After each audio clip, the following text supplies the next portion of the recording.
Hey everybody. So me and my friend Lewis kind of embarked on this journey to review every single Oz movie. Now, it's not every single Oz movie because a lot of them are very inconsequential and just, there's not much to say about them. But the one that we decided we would have a lot to discuss over, we made videos about. And they're sort of like these little podcast segments split up into parts. I'll be uploading them weekly. My mic quality is not the best, but that's okay. The discussion is what you're here for, I hope. So, yeah, enjoy, hopefully.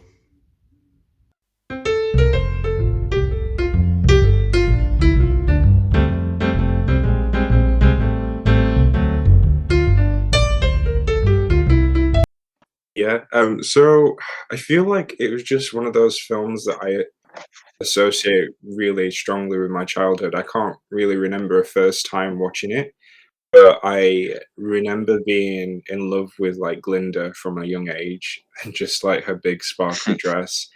And the the scene where well, I mean we'll get to it in a bit when I'm reviewing the film, but the scene where the ruby slippers are like there under the house and the feet shrivel up like that as a child, it just I used to find it like a little bit creepy, but like hilarious at the same time. Um, so I guess that moment and the beginning of the film and the music was like what I remember most about it as a child, and I've always liked it. And I think I kind of rediscovered it as a teenager because um, I feel like this might happen to other people as well, but like when you transition from like a child into a teenager, you kind of disregard anything to do with your childhood and you want to be an adult. And then when you like end up in your early 20s or like late teens, you kind of cling to childhood stuff again or like rediscover it. So I feel like I rediscovered Oz again as like a teenager. Well, like later on in my teenage years. But I've always loved it, and I think as well in my early 20s, I tried to read the books again. Well, again, I tried to read them for the first time, and I read the first three or like maybe two and a half books. Um, but it's always been something I associate it as well with Christmas because I feel like there's a lot of like films that I would class as Christmas movies, but I don't know if it's the same in America, but there's definitely the same sort of films that come on every year around Christmas that have nothing to do with Christmas, but I kind of associate with Christmas, and Wizard of Oz is one of them because you'd see it every over the holidays every year. Yeah, I sort of had a similar experience. I was obsessed with this movie as a kid. I would drive everyone crazy singing the songs all the time, and I would always dress up as the Scarecrow and stuff Easter straw up my shirt like he would do in the movie, and I would just jump around, flopping around everywhere, and I would reenact the dance sequence that was deleted from the movie, but I would reenact that everywhere I went. I would make people watch me do the entire dance, and I would just be using the couch as the fences that he bounced off of, jumping around like a madman. So yeah, I was all into it as a kid. It was like my number one obsession. I don't know what initially gravitated me towards it so much, but I loved it, and I had the same thing. I kind of fell off it for a little bit. I lost interest, I guess, and just didn't think about it for years. But going into teenhood, the obsession came back because when you're a teen and you get kind of angsty and nostalgic, and I had a newfound appreciation for the movie and the memories attached to it. I think even aside from the themes you can connect to emotionally, it's just a very visually pleasing movie. I've always been referred to as an old soul, so I'm just naturally attracted to sort of vintage things. And I think too the story really resonates with me. I've always had a very escapist mindset. I think the idea of a fantasy world where there's no problems and nobody judges you for anything and people are different, but they get along. I think that's a very attractive idea, and one of the reasons the story has lasted as long as it has.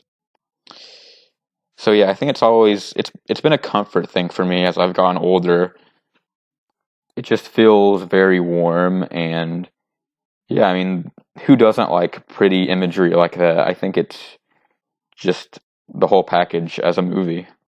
And like you said too, it also kind of has that holiday memory attached to it because even still, they'll play it during Easter or Thanksgiving or Christmas. I guess kind of to pay homage to how it used to be a huge event during those holidays.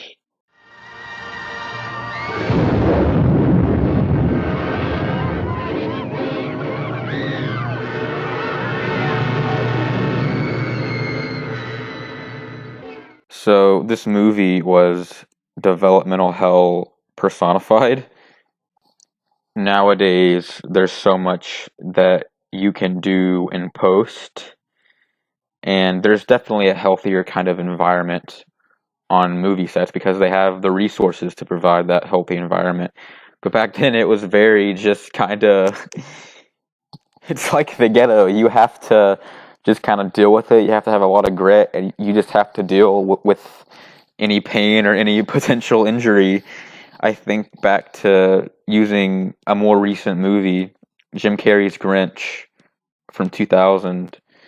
Jim Carrey had to undergo some sort of CIA training just to withstand how torturous it was to wear the Grinch makeup. And that was under more modern conditions, so I can only imagine what it was like for these actors knowing how brutal Hollywood was even today, but more so especially back then.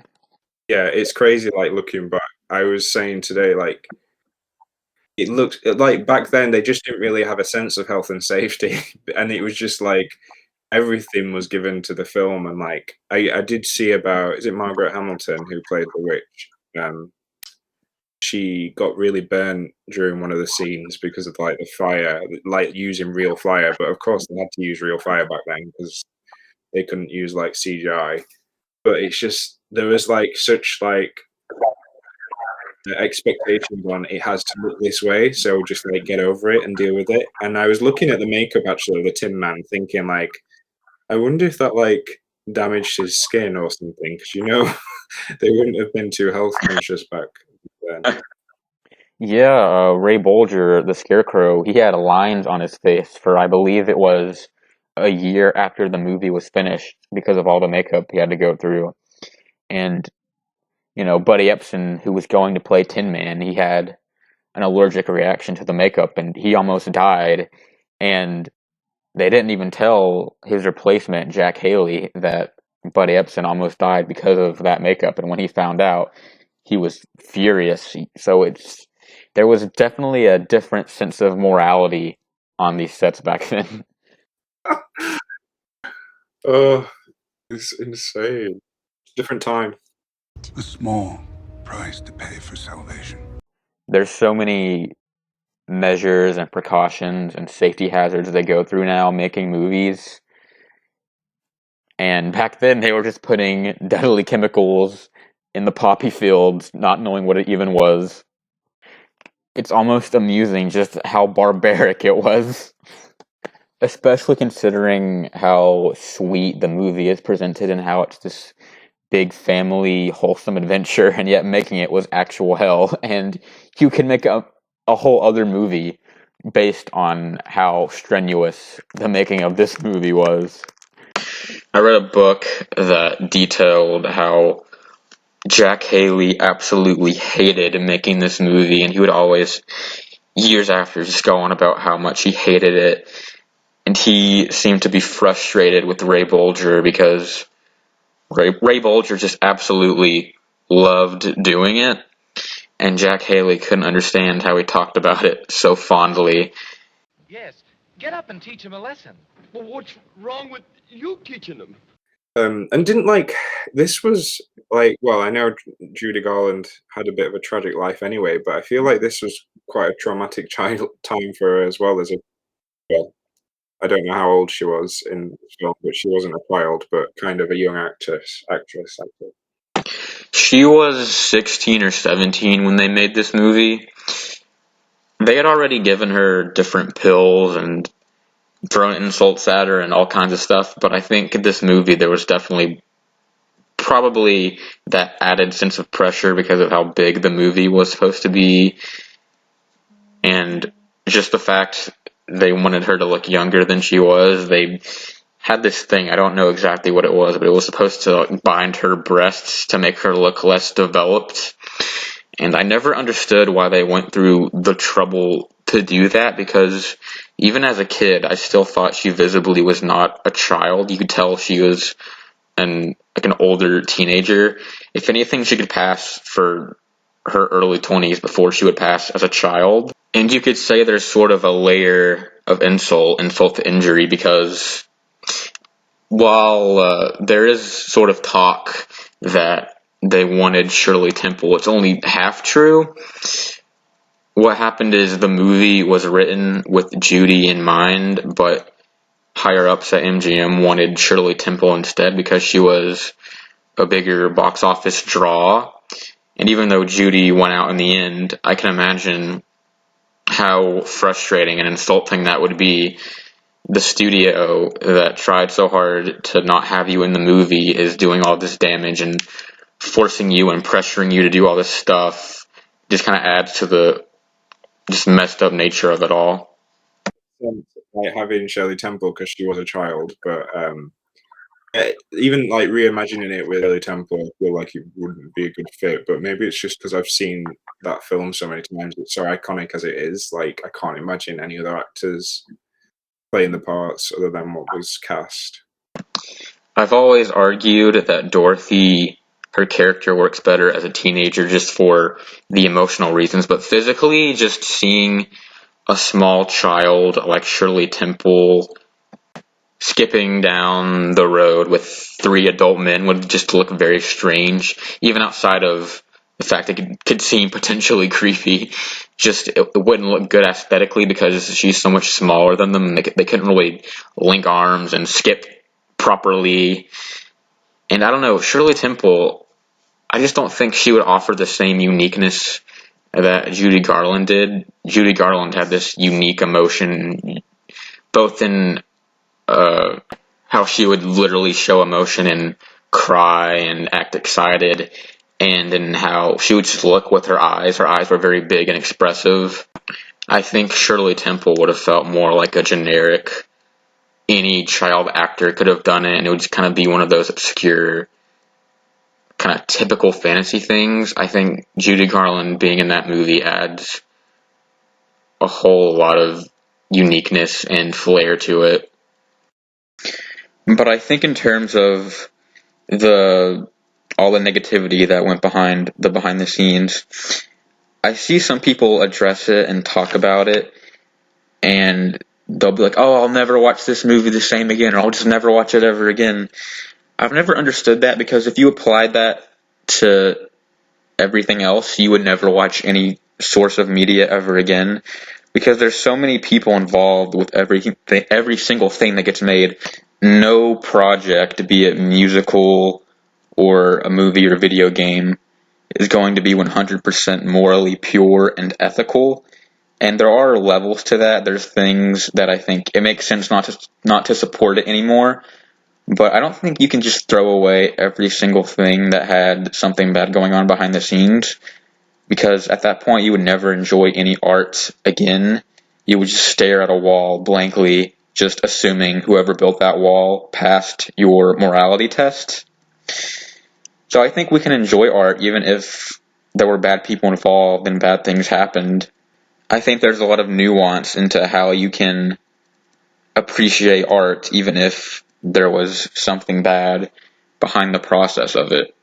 It really does feel like, if anything, people sometimes fetishize the bad stuff that happened during the making of this movie, such as the treatment of Judy Garland. There's this fake story that people automatically believe all the time when it gets passed around, that the three men, Ray Bolger, Jack Haley, and Burt Lord, were all really jealous of Judy, and they mistreated her and were really mean to her. And if you do your proper research, you find out that's not true, and they all had a good relationship. Want to see something? Oh, oh, you look beautiful. What are you talking about, Selma? What do you mean, fat little girl? You look absolutely gorgeous. Can we take a picture of that? Look at this. Oh, that was and Toto. Look at Ray, Hey, you, like you. hey, you have a little Toto right now, I've haven't got you? it. Look at this. Everybody see? Yeah, hold it still. Hold it still. Even Margaret Hamilton had a good relationship with her, despite, being the villain. But people kind of fetishize that mistreatment and that tragedy and make it as if everything involved in the making of the movie was bad, when there are good experiences and good memories attached to it on the account of Judy herself and a bunch of the people who made the movie. It's not a 100% negative experience. It's not that black and white. It's more complex than that. But I think you can kind of make it your own experience. You don't have to take all that stuff into account and take it so literally and let it ruin it for you. I think you can still enjoy art despite all that. Yeah, because nothing's been made completely pure and like perfectly and happily. So, and as well, like you kind of have to take it as it is, because that's what like movies are, like a form of art, and it's the finished piece that really should you should like react to and stir emotion. And so yeah, I take that. I try and separate when like even reading books or anything. Like I try not to read too much into like the process that happened while making it or the person writing it, but like trying to dissect the product itself, I think. Aside from the developmental hell physically, it sort of happened creatively first too. We were going to do the silent movies first, and then we kind of realized there was nothing to talk about outside of the novelty of them. And some of those silent Oz movies have almost nothing to do with the actual story and are only very tangibly sort of adapted. And just sort of these random stories that kind of have similar characters, but they don't really have the same spirit as the story. People complain about the inaccuracies of the movie now and how it's not very book accurate. Before, it was so much worse. The scripts, like, there were just random stuff, such as Dorothy having like some kind of jazz competition with the witch or something to that effect, and the witch was going to be younger and kind of more sultry, and it was just like a whole thing. And Dorothy was going to have a romance with the Scarecrow's human counterpart. It was just a completely different story, and it's kind of a miracle it ended up being as close to the book as it was, because it still has the same spirit and the same basic beats and the same theme, but it was just completely different before. There must be something in like the subtext of these books that like obviously these books did really, really well, but like we mentioned the silent films earlier, it's meant to be just like take the characters and do whatever you want with a silent movie. And even that's like even the characters are questionable, because I wonder if there was just what was it about this book that people just felt like, oh, we can just adapt it in any way we like, I guess. And even in some ways, even today, still, I feel like there's a lot of like prequels that are being made, which are like people take it into their own hands and rewrite the story. There must be something. I always feel like comparing it to like Alice in Wonderland. I feel like Alice in Wonderland doesn't really have a story to it, so I can understand how it has so many weird and different adaptations where each character's doing different things. But I feel like with Wizard of Oz, there was definitely a plot there and different stories in the book. So it's strange that Hollywood for a while just took the characters and did, oh, like we'll make a jazz scene with these characters or whatever. I think Hollywood does that a lot, just generally speaking. Less so now, but back then, and stretching all the way into the 2000s, it was a bigger thing, I think. they would always kind of needlessly strip away the more fantastical elements of the story to try to make it more adult and to just seem more mature, because I think they had that desperate need to be taken seriously. I think nowadays we see a lot more embrace of those aspects that used to be looked down upon, like different costumes or set designs, for example. I think a good example is Wolverine. They would always kind of shy away from showing his costume, and they would just sort of recreate his mask with his hair and put him in a wife beater and not have the actual costume on him. I think that stigma didn't really start to fade until the original Spider-Man came out, and it was a very literal adaptation that embraced those aspects that seemed sillier. And after that was such a huge success, I think people were less hesitant to adapt things more literally. I think this movie was sort of ahead of its time, being adapted so literally, because I think most studios might have just turned this into a completely different story that had almost no connective tissue to the book. There will be a lot of times, though, where it still happens more so in fantasy. They won't have a literal scarecrow or a literal Tin Man. They'll just kind of have these metaphoric representations of those characters without literally be a scarecrow or a Tin Man that's come to life. And I don't think this movie would have been as successful as it was if they had gone that route. I think studios are always sort of foolishly thinking that making it more quote-unquote adult will be better, but really they're just taking away iconic imagery that everyone loves, and they never really improve upon it. Like the Ninja Turtles movies, the more recent ones, or the whole Sonic the Hedgehog debacle. I think there's a difference between changing something because it needs to be changed for the story or to make it more exciting, but there comes a time where that change totally metamorphosizes the story into something completely different. And I think even if, well, one that comes to mind is for me is X-Men, because I was like a huge X-Men fan growing up. And at the time when the X-Men films came out, they were really well received. But looking back, like a lot of fans hate them now, and like myself included, because it's like they stripped away everything fun about the X-Men and colorful, and they made it very like serious and monotone, which isn't really what the comics are about. But I feel like Marvel, even though sometimes they do take liberties, have kind of shown you it's okay to like stick to the original. It's like the original source material is a hit for a reason. So like, there's no need to really change it, even though films are different media. Fantasy movies, I think they always sort of miss the mark on the contrast, on making it too dark or making it too fluffy. If it's too dark, there's no escapism into the fantasy, and there's no reason you'd ever want to escape to said fantasy land, which is a really important element for the story of The Wizard of Oz, of course. And if it's too fluffy, then there's no stakes and there's no real lessons learned. I think there's a real balancing act to making fantasy movies, and this is one of the rare cases where it works. I think it's a really good template that fantasy movies should look after. The whimsical moments where she's enamored by Oz are really important, but I think the moments where she's sitting in a castle sobbing, terrified because she's about to die, are just as important in selling that story and making it a full package. When the movie focuses on the pure and wholesome, happy stuff, it's unabashedly corny and whimsical in a way that makes you just feel good. It's just a very lighthearted sense of playfulness, and it gives you that feeling of being somewhere where the cynical nature of our world doesn't matter.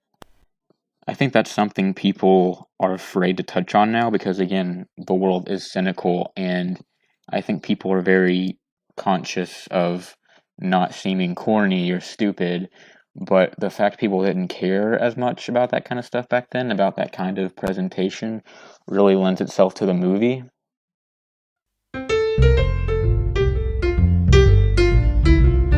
Oh my god, the most annoying Wizard of Oz trivia ever is that Judy Garland asked to keep Toto, and the owner said no. like, I don't care if it's your dog. Let her have it. Let her have Toto. It's the most egregious thing